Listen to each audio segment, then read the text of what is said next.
Hi students, this is Saravanan Sivan Raja. So இந்த வீடியோவில் நம்ம ஆக்சிடேஷன் ஆஃப் ஆல்கஹால்ஸ் பற்றி பார்க்கலாம்.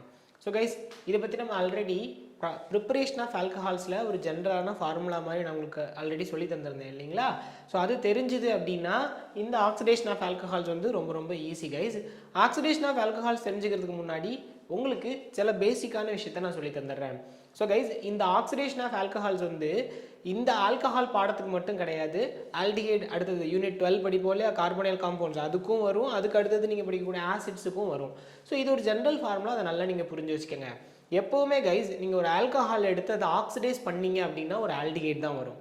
ஒரு ஆல்டிஹைட் எடுத்து நீங்கள் ஆக்சிடைஸ் பண்ணீங்க அப்படின்னா கண்டிப்பாக அது ஆசிட் தான் தரும். ஸோ இது ஒரு ஜென்ரல் ஃபார்முலா, இதை நம்ம ஆல்ரெடி பார்த்துட்டோம். இதை பார்க்காதவங்க தயவு செஞ்சு பார்த்துட்டு வாங்க. எந்த வீடியோ அப்படின்னா preparation of alcohol by reduction மெத்தடில் நான் அந்த ஜென்ரல் ஃபார்முலாவை நான் சொல்லியிருக்கேன். அந்த வீடியோட லிங்க்கை நான் டிஸ்கிரிப்ஷனில் போடுறேன். ஸோ கைஸ் அவ்வளோதான் கைஸ், இது தெரிஞ்சிருச்சுனாலே இந்த இதை நம்ம வந்து ஈஸியாக படிச்சிடலாம் இந்த பர்டிகுலர் டாப்பிக்கை. So let me introduce this topic for you. பாருங்கள், நான் இப்போ இதில் ஒரு 2 கார்பன் உள்ள ஒரு ஆல்கஹால் எடுத்துக்கிறேன், இல்லைனா ஒரு 2 கார்பன் உள்ள ஆல்கஹால் எடுத்துக்கலாமா. ஸோ 2 கார்பன் உள்ள ஒரு ஆல்கஹால் எடுத்துக்கிறேன். ஸோ இந்த ஆல்கஹால் பேர் எத்தனாலா? எஸ், எத்தனால் எடுத்துக்கிறேன். I am going to oxidise எத்தனாலை ஆக்சிடைஸ் பண்ண போகிறேன். ஸோ இதில் நீங்கள் தெரிஞ்சுக்க வேண்டியது என்ன அப்படின்னா, அது ஆக்சிடேஷனோ அது ரிடக்ஷனோ யாராக இருந்தாலும் சரி, அதில் நீங்கள் தெரிஞ்சுக்க வேண்டியது யாருன்னா அங்கே யார் அந்த ஆக்சிடைசிங் ஏஜென்ட் அப்படிங்கிறது ரொம்ப ரொம்ப முக்கியம் கைஸ். நாம் வந்து K2Cr2O7, KMnO4 ஆர் Na2Cr2O7 இவங்களெல்லாம் நம்ம யாராக யூஸ் பண்ணலாம்னா ஒரு ஸ்டாண்டர்ட் ஆக்சிடைசிங் ஏஜென்ட்ஸாக யூஸ் பண்ணலாம். எதுக்காக நான் இதை சொல்கிறேன்னா, இப்போது ஒரு 3 மார்க் உங்களுக்கு கேட்குறாங்கன்னு வச்சுக்கோங்களேன்.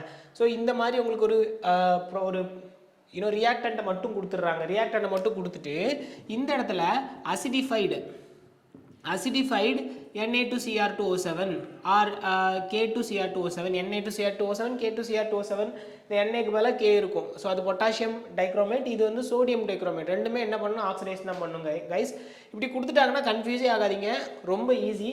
இங்கே பாருங்கள் என்ன நடக்குது மட்டும் பாருங்கள். இங்கே ஆக்சிடேஷன் நடக்க போகுது. ஆக்சிடேஷன்னா என்ன, addition of alcohol or removal of hydrogen. கரெக்டாக இங்கே ரிமூவல் ஆஃப் ஹைட்ரஜன் நடக்கும். ஸோ அதெல்லாம் நீங்கள் ரொம்ப போட்டு கன்ஃபியூஸ் பண்ண வேண்டாம். இங்கே பாருங்கள் 2 கார்பன் உள்ள ஆல்கஹால் இருக்குங்களா கைஸ், 2 கார்பன் உள்ள ஆல்கஹால்.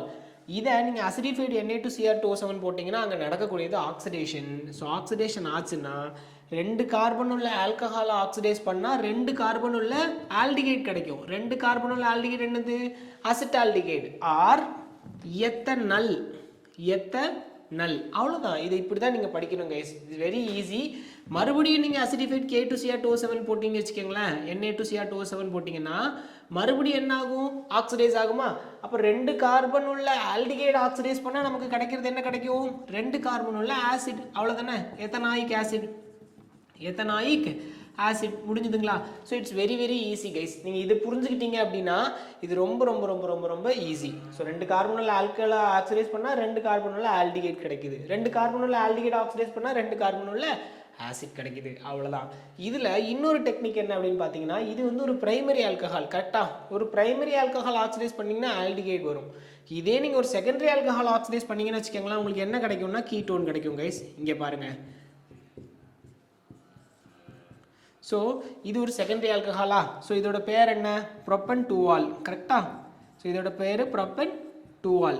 இப்போ இந்த ப்ரோப்பன் 2-ஆலை நான் என்ன பண்ண போகிறேன்னா ஆக்சிடைஸ் பண்ண போகிறேன். எதை வச்சு ஆக்சிடைஸ் பண்ண போகிறேன், சேம் அசிடிஃபைடு Na2Cr2O7 வச்சு நான் ஆக்சிடைஸ் பண்ண போகிறேன் கைஸ். நான் உங்களுக்கு ஆல்ரெடி இந்த டாபிக் வந்து நம்ம ரிடக்ஷன்லேயே பேசியிருந்தோம். இது வந்து பிரைமரி ஆல்கஹால். நீங்கள் ஒரு செகண்டரி ஆல்கஹாலை இங்கே ஆக்சிடைஸ் பண்ண போகிறீங்க. செகண்டரி ஆல்கஹால் ஆக்சிடைஸ் பண்ணியா கண்டிப்பாக உங்களுக்கு என்ன தான் வரும்னா கீட்டோன் தான் வரும். கீட்டோன்னா என்ன சார் சொல்ல வரீங்க, ஒன்றும் இல்லை கைஸ். இந்த இருக்குல்ல, இந்த இடம் பாருங்கள். இந்த இடத்த மட்டும் பார்த்துக்கோங்க. உங்களோட ஃபங்க்ஷனல் குரூப் இங்கேயும் இது தானே மாறிச்சு, இந்த இடம் தானே நமக்கு என்னவா மாறிச்சு, CHOவாக மாறிச்சு. இந்த பர்டிகுலர் இடம் C+O மாறும். அப்போ C+O மாறிச்சுன்னா என்ன இருக்குது பாருங்கள், CH3 C+O CH3. அவ்வளோதானே. இது என்னது, this is a ketone. இது பேர் என்னன்னா அசிட்டோன். அசிட்டோனுங்கிறது ordinary name, prop2non. அவ்வளோதான் guys, prop2non. this is propanone. இந்த இது பேர் என்ன கைஸ், propanone. அவ்வளோதான். இதை மட்டும் நீங்கள் தெரிஞ்சுக்கிட்டா போதும். ஓகே தானே. அப்போ இப்போ உங்களுக்கு ஓரளவுக்கு ஆக்சிடேஷன்னா என்ன அப்படிங்கிறது புரிஞ்சிருக்குன்னு நினைக்கிறேன். மேற்கொண்டு இதை ஆக்சிடைஸ் பண்ணிங்கன்னா உங்களுக்கு என்ன வரும்னா ஒரு ஆசிட் தான் வரும். இதை இப்போ நீங்கள் ஆக்சிடைஸ் பண்ணிங்கன்னா உங்களுக்கு ஒரு ப்ரோப்பனாயிக் ஆசிட் கிடைக்கும் கைஸ். அவ்வளோதான்.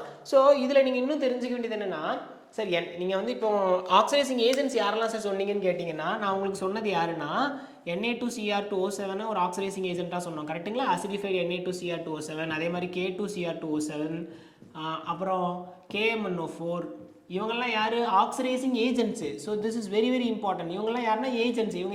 இவங்க இருந்தால் தான் என்ன ஆகும்னா ஆக்சிடேஷன் நடக்கும் கைஸ். இது போக இன்னொரு ஆள் இருக்காங்க, அது யாருன்னா பிசிசி. பிசிசியும் ஒரு முக்கியமான ஆக்சிடைசிங் ஏஜென்ட்.